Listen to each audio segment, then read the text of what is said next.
Imagine you're holding a map that proves, like mathematically undeniably proves that you are already standing at your final destination. Right. You look at the coordinates, you verify all the landmarks, and logically everything just completely aligns. Yeah, but... Right. But then you look around and psychologically you feel completely and terrifyingly lost. Exactly. Like you know you've arrived, but your nervous system is basically screaming that you are still miles away in the wilderness. It's the worst feeling. It really is. And that paradox, that agonizing gap between, intellectual comprehension and actual lived reality, that is exactly what we're unpacking in today's deep dive. Yeah, it's a really profound psychological bottleneck. All right. You see it across basically all disciplines, but it is especially pronounced in these kind of philosophical or spiritual pursuits. For sure. Because a student can read the texts, they can understand the mechanics of consciousness, and genuinely have that big aha moment. The breakthrough. Right. But then, the pressure of daily life applies itself. A crisis hits, or even just some mundane frustration like traffic, and the whole theoretical framework just collapses. It just vanishes. Completely. And the old reactive programming takes over entirely. Well, welcome to today's Deep Dive, everyone. Our mission today is to examine how this ancient philosophical framework called the Jiva Yatra, which translates to the soul's journey, how it engineers a solution to this exact problem. Yeah, it's fascinating. It is. We are focusing specifically on the highly concentrated teachings of verse 8 of this text. Which is a heavy hitter. Oh, massively. Yeah. Because the source material doesn't just, offer platitudes. It provides this really rigorous, almost mechanical breakdown of how to permanently dismantle those reactive programs. Right. How to neutralize the momentum of our past actions, and basically how to operate in the world with absolute frictionlessness. Yeah, and the architecture of verse 8 is, well, it's essentially a troubleshooting manual. A troubleshooting manual for the stuck traveler. Exactly, for the advanced but stuck practitioner. Because it begins by diagnosing the specific type of student who finds themselves in this exact bottleneck. Okay. The text classifies them as the Madhyama Adhikari, which means the middle-tier student. So not the beginner, but not the master. Right. And to really understand their predicament, we kind of had to look at the outlier first, the Uttama Adhikari, or the supreme student. The rare exception. Right, the very rare one. Yeah. For that kind of individual, a teacher only needs to state the ultimate truth like one time. Wow, one time. Yeah, they just say, you are the eternal, unaffected witness. You are already free. And bam. The student psychological framework instantly and permanently aligns with that reality. Which is incredible, but also, that supreme student is very much the exception that proves the rule. Oh, absolutely. Because for the middle tier student, which realistically is, almost anyone listening to this who's engaged in this inquiry, hearing you are already free, just registers as this beautiful poetic concept. Yeah, a nice idea. Right, a nice idea, but not a literal shift in the physics of their reality. No. It's like reading the manual on how to ride a bike and intellectually knowing all the physics, but you still fall over the second you actually try to pedal. That's the perfect analogy. Because it doesn't overwrite the operating system. Right. And the reason it doesn't is because their operating system is fundamentally different. Oh, so? Well, the text describes this middle-tier student as ahankara pradhana, which essentially means ego dominant. Okay, ego dominant. Yeah, in their daily functioning, the ego, that constructed identity that's super burdened with attachments and historical grievances and future anxieties, that is their primary lens of reality. That's their default state. Exactly. Now, they are absolutely capable of accessing the state of the saksi. The silent witness. Right, the silent witness. They can get there during intensive study or, deep meditation. But it functions as a temporary state. It's like a room they visit, whereas the ego is the house they actually live in. Okay, so the witness state just becomes a sort of spiritual tourism. Spiritual tourism, that's a great way to put it. Right, like they go there for 20 minutes on a cushion to relax, but the moment they open their eyes, boom, they are right back in the trenches of the ego. Exactly. So if simply declaring the truth to them doesn't work, how does the ancient teacher actually help the student without just repeating, you're already riding the bike? Well, the intervention has to shift from philosophical education to, structural demolition. Structural demolition, I like that. Yeah, the text prescribes a continuous, intense practice called nididhyasanam. Nididhyasanam. Right. At this stage, the text assumes the student has already done the reading. They've done the logical deduction. More information is just not going to help them. They don't need another book. Exactly. Nityasanam is the active, totally relentless assimilation of the truth into their emotional and psychological bedrock. So it's about grounding it. Yes.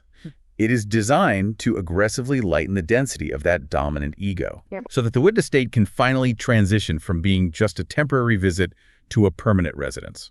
Okay, so what's the actual mechanical step for that? Because verse 8 outlines this, right? It does. The first structural step is vasanaksaya. Vasanaksaya, which translates to the eradication of tendencies. Right. But, I mean, looking at the application in the text, it sounds like an incredibly demanding way to live. Oh, it requires absolute hypervigilant presence. Vasanaksaya dictates this deliberate dismantling of durvasanas. Which are the negative ones. Yeah, often translated as demonic wealth or negative tendencies. And then simultaneously, you have to cultivate Devi Sampat, which is divine wealth or positive tendencies. Okay, but we have to look past those super moralistic translations, right? Like demonic and divine. Yes, absolutely. In the mechanics of this specific philosophy, demonic just refers to any psychological reflex that causes contraction. Contraction, like defensiveness. Right, defensiveness, anything that reinforces that illusion of separation. And divine just refers to reflexes that promote expansion, equilibrium, unity. Okay, but sorry, let me just push back slightly on behalf of everyone listening here. Go for it. If we map that onto modern psychology, we're basically talking about intercepting deeply grooved neural pathways. Totally. But intercepting every single micro reaction, like evaluating whether a moment of annoyance at the grocery checkout is a demonic contraction. Yeah. I mean, that sounds exhausting. Doesn't that level of spiritual micromanagement just create this highly neurotic ego that's obsessed with its own purity? You've just hit on the perpetual trap of the middle-tier student. Ah, okay. Because, yes, if Vasanhasya is performed with the motivation of making the ego, quote-unquote, better or holy, Right. then it absolutely bloats the ego with pride. I'm the most spiritual person at the grocery store. Exactly. Yeah. But the text anticipates this. The mechanism here is not about building a superior identity. It is all about transparency. Transparency. Right. Every time a defensive contractive reflex is intercepted and replaced with an expansive one, a layer of the ego's density is removed. The vigilance is just temporary scaffolding. So you aren't building a better ego. No. You are starving the current one of the reactionary fuel it needs to maintain its illusion of solidity. Okay, that makes so much more sense. It's unburdening it. But that implies a threshold where the scaffolding is no longer necessary. Yes. Because if Vasanaksaya is the active rewriting of the code, then the next concept in verse 8, which is Mananasa, that sounds like deleting the old software entirely. Right. So it can't run even if it tried. Exactly. So Mananasa is translated as the destruction of the mind. Which sounds intense. Very. Yeah. And it can be a deeply misunderstood concept. It does not mean, a lobotomy or dissociation, or that you lose the ability to think. Right. You still know how to make breakfast. Exactly. In the context of the jiva yatra, it refers to the permanent destruction of the mind's conditional reactive architecture. Okay. It's defined as the absolute incapacity of the mind to regenerate those old contractive tendencies. Wow. The incapacity. So it's not just resisting it anymore? No. There's a joke the text sort of mirrors, that old Mark Twain quote. Oh, about quitting smoking. Yeah. Giving up smoking is easy. I've done it hundreds of times. Right, exactly. That's relapse. Right. That represents the Vasanaksaya phase. You're trying, you're resisting, but the urge is still there. The latent desire. Yes. But Mananasa is the permanent end of the relapse cycle. So if Vasanaksaya is the strict diet, Mm-hmm. then Mananasa is the permanent change in your spiritual metabolism. Oh, I love that. Yes. Like the bad habit isn't just resisted, it is physically impossible to revert to. Exactly. It's the difference between a dam holding back a massive reservoir of water and a completely dried up riverbed. Oh, wow. With a dam, the threat of a flood is always present, right? Yeah. It requires constant structural maintenance. Which is the hypervigilance. Yes. But with a dried riverbed, a flood is architecturally impossible. That captures the physics of it perfectly. Right. In the state of Mananasa, the urge itself has been vaporized. The expansive, non-reactive tendencies have just become completely spontaneous. Second nature. So the mind has basically been so thoroughly resolved into the witness state that it completely loses its ability to pull you back into the ego illusion. Precisely. Okay, but wait. This presents a massive metaphysical problem. Okay, let's hear it. If a practitioner successfully reaches this state, right, The ego is transparent, the reactive mind is destroyed. What happens to the historical backlog of their entire existence? The karma. Yeah, because according to this framework, a person doesn't just arrive at this moment as a blank slate. They carry the weight of, countless past actions. Right. And the system completely accounts for this through the precise mechanics of karma. Okay, break that down for us. The text divides karma into 3 distinct categories. Okay. The first is sanchita karma. Sanchita. Yes, this is the vast accumulated reservoir of past actions and their latent consequences. And this is gathered not just from this life, but from all previous existences. Like the ultimate cosmic debt. Exactly. Waiting to be processed. Okay. The second is prarabdha karma. Pravada. Right. This is a specific active slice taken from that vast sanchita reservoir. Okay, so it's a portion of it. Yes. It's the momentum that is already fructified to generate your current physical body and the specific parameters of your present life. Basically the life you're living right now. Right. And finally, there is agami karma, Agami. which is the future baggage, the stuff actively being created right now through new ego-driven choices. Okay, but logically, the Sanchita karma, that vast past reservoir, should still demand payment, right? I mean, in almost every ethical or legal system we have, debt does not simply vanish just because the debtor has a sudden realization. Well, in a dualistic system, debt absolutely must be paid. Right. But Advaita, which is the non-dual philosophy underlying the jiva yatra, it operates on a completely different mechanism. Okay. The text actually states that upon the dawn of true internalized knowledge, the entire reservoir of sanchita karma is instantly burned to ashes. Wait, instantly. Just gone. Instantly. And to explain how this is logically coherent, the sources rely on this brilliant analogy of the dream state. Oh, let's pull that apart, because that is the crux of how this philosophy bypasses the whole concept of eternal punishment or endless debt. Okay, so imagine you are immersed in a really vivid dream. Okay. Within the reality of that dream, you commit a severe crime. You are apprehended, put on trial, and a judge sentences you to 50 years in a maximum security prison. Sounds like a nightmare. Truly. And while you are dreaming, the terror is real. Oh, absolutely. The prison walls are solid, and that 50-year debt is an absolute, unavoidable fact. But then you wake up. When you wake up. And the moment you open your eyes in your bed, that 50-year sentence doesn't need to be served and fast forward. No. It doesn't need to be appealed or pardoned by a waking judge. It is just instantly nullified. Exactly. Because the entire jurisdiction under which the sentence was handed down has just ceased to exist. Wow. And the mechanism of sanchita karma functions exactly the same way. That's wild. The glue that holds karmic debt together is the existence of an ego to claim ownership of those actions. Right. The ego is the dreamer. Yes. Once mananasa occurs, and the individual awakens to their true nature as the infinite witness, the ego is recognized as a structural illusion. So there's no one there to serve the sentence. Exactly. Without a central ayah to claim the historical baggage, the entire reservoir of sanchita karma simply falls into the void. It is burned in the fire of knowledge. Okay, so the dreamer wakes up and the past is obliterated. Right. But the awake person is still walking around, they're making decisions, going to work, interacting with the world. They are. So that brings us to the future, the agami karma. If they're still acting, why aren't those new actions generating new consequences to fill up a brand new reservoir? Ah, okay. The text utilizes the roasted seed analogy to explain this. I love this analogy. It's so good. If you take an ordinary raw seed and plant it in fertile soil, it's going to germinate, grow roots, and eventually produce a complex tree. Right. An ego-driven action is a raw seed. It's planted with a desire for a specific result, and therefore it binds the actor to the future consequence of that action. It has strings attached. Exactly. But if you take that exact same seed, expose it to intense heat, and roast it, It changes. its internal architecture is fundamentally altered. You can plant a roasted seed in the best soil in the world, water it every single day, and nothing will ever sprout. Right. And from the outside, the enlightened person's actions look completely identical to the raw seeds. Totally. They still speak, work, fulfill duties, interact with society. But because their actions are performed without that selfish ego, because there's no personal desire for the fruit of the action, those actions are essentially roasted in the fire of self-knowledge. Exactly. They leave no psychological residue. They've completely lost their capacity to germinate into future agami karma. Okay, so the past warehouse is incinerated by waking up. Yep. And the seeds of the future are roasted so they cannot take root. Right.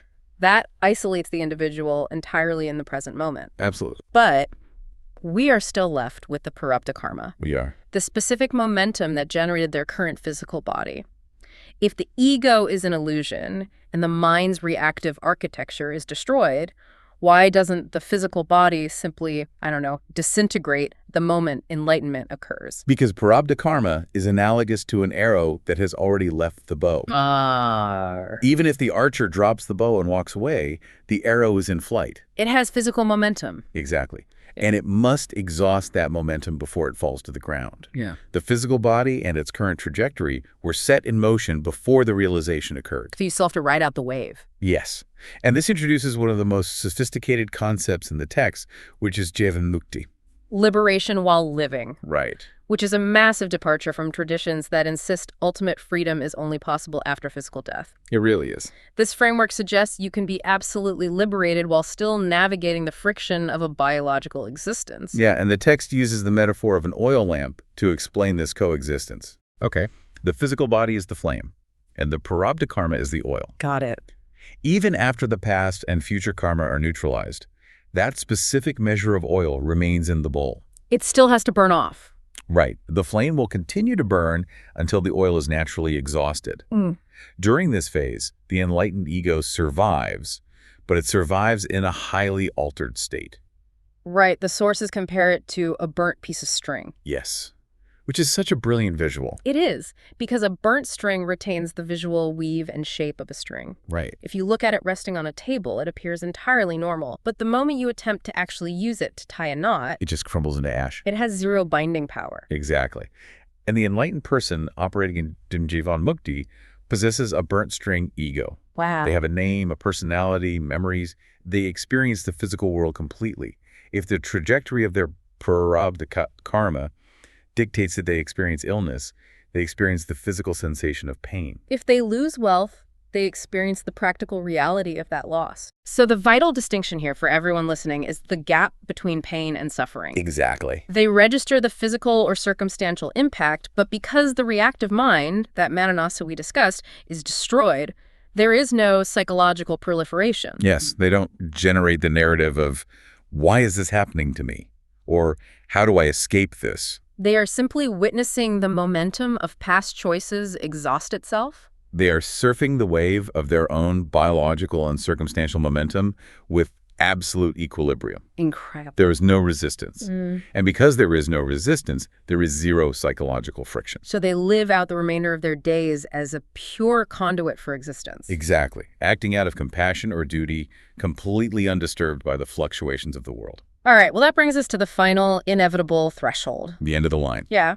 Eventually the arrow hits the ground, the oil in the lamp is fully consumed, the physical body reaches the end of its biological viability. Now, for the unliberated ego, the text suggests the subtle body simply packs its karmic bags and travels to a new destination, like a new body or realm dictated by its heavy reservoir. Based on remaining karma, yeah. But for the jivan mukti, who has literally no bags left to pack, what actually happens in verse 8 when the physical form drops? Well, this culmination is called videha mukti. Disembodied liberation. Right. And the mechanics of it completely dismantle the very concept of travel. Really? Yeah, because the enlightened individual has no sanchita karma pushing them from behind. Right. And no agami karma pulling them toward a future. The subtle ego does not depart the body and journey to a higher realm. So they don't go to heaven. No, there's no metaphysical transit at all. Instead, they simply merge into the absolute totality, the samasti. The visual the sources provide for this is stunning in its simplicity. Oh, the clay pot. Yes, they ask you to picture a clay pot sitting in the middle of a room. Right. There is space contained inside the walls of the pot, and there is space outside the pot. Exactly. And when a heavy hammer shatters the clay pot, what is the exact trajectory of the space that was inside? Does it flow upward? Right. Does it pack its bags and journey across the room to join the space outside? It doesn't move a fraction of a millimeter. No. The space inside the pot was always continuously, entirely one with the space outside. The only thing that ever actually existed was the artificial, fragile boundary of the clay. It gives me chills every time. When the physical body of the liberated person, the clay pot, is shattered by the exhaustion of prarabdha karma, there is no journey. The illusion of a boundary simply falls away. Exactly. Revealing the underlying unity that was present the entire time. The individual merges into the absolute without moving at all. Looking at the macro structure of this, it highlights a profound, almost cosmic irony at the heart of the text. What's that? Well, the entire framework we're discussing is called the jiva yatra, which literally means the soul's journey. Right. Yet, the ultimate revelation of verse 8 is that the journey itself is a localized illusion. The distance the Madama Adhikari felt at the very beginning, that terrifying gap between knowing the coordinates and feeling lost, was entirely manufactured by the ego. Completely manufactured. The rigorous disciplines, like the hypervigilance of Vasnaksaya, the structural demolition of Mananasa, the roasting of the karmic seeds. None of these steps actually move the practitioner closer to the destination. Not an inch. They are simply the progressive removal of the dense ignorance that convinces the practitioner they ever left home in the first place. Wow. If we synthesize this for everyone listening, this isn't just an abstract metaphysical puzzle. Absolutely not. It's a highly practical blueprint for engaging with our own psychological friction, because we all experience the exhaustion of being a stuck traveler. Every single day. We're all carrying this heavy reservoir of our past narratives, and we are constantly planting raw seeds of anxiety about our future. But verse 8 suggests that we don't need to acquire a new upgraded version of ourselves. We just need to systematically dismantle the reactive architecture that is blocking our view of the baseline reality. It completely shifts the entire paradigm of self-improvement. It really does. Because you are not trying to construct a masterpiece. You are trying to recognize that the masterpiece is already the fundamental fabric of your consciousness. It's just obscured by the habitual contraction of the ego. Exactly. Taking that further, it leaves us with the totally fascinating implication about the nature of the journey itself. Oh. Think about it. If the ultimate truth is that the boundary of the clay pot is an illusion, and the space inside was always perfectly united with the space outside, why did the universe bother to form the clay pot to begin with? If the friction, the karma, and the ego are all just localized illusions meant to be dismantled, perhaps the ignorance isn't a glitch in the cosmic system. What do you mean? Perhaps experiencing the profound terror of being lost is the only mechanism by which the universe can truly understand the absolute beauty of being home. Wow. Something to mull over until next time. Thanks for joining us on this deep dive.